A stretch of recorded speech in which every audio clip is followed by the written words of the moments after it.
What we're announcing today is specifically targeting convoys.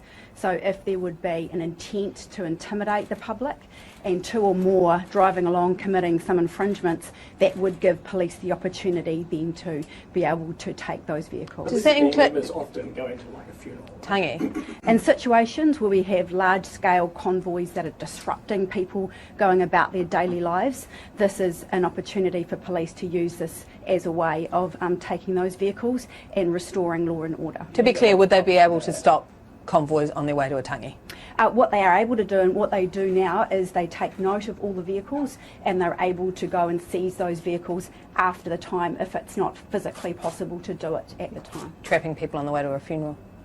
No, what happens right now, and it's happened in Tauranga recently, is police use the CCTV footage to identify those vehicles when they've made traffic infringements or committed other offences, and then steps are taken to then impound those vehicles. Brian Tamaki, when his protests come to Parliament, that they're often on noisy bikes. Would this apply to Freedom's New Zealand supporters?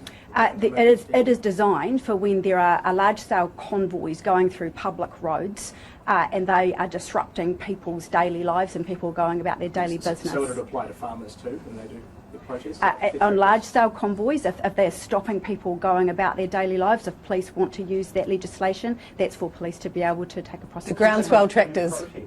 The groundswell tractors would get captured under your gang convoy legislation? Police, of course, always have discretion about when they take prosecutions and when they don't, and police will consider things like protest, for example, where people are breaking the rules. Police will and do now consider where people breaking the rules, if they're doing that in a form of protest, they always have discretion not to prosecute. They always had discretion to do this in the first place, then why are you introducing the law? So this is a new law. So currently there for fleeing drivers, there's laws for seizing vehicles, and also under the KALE legislation there's some opportunity there, but it has been in some instances difficult for police to bring a prosecution and seize vehicles on those large-scale organised crime convoys. Would this have stopped the convoy that parked outside Parliament for a month?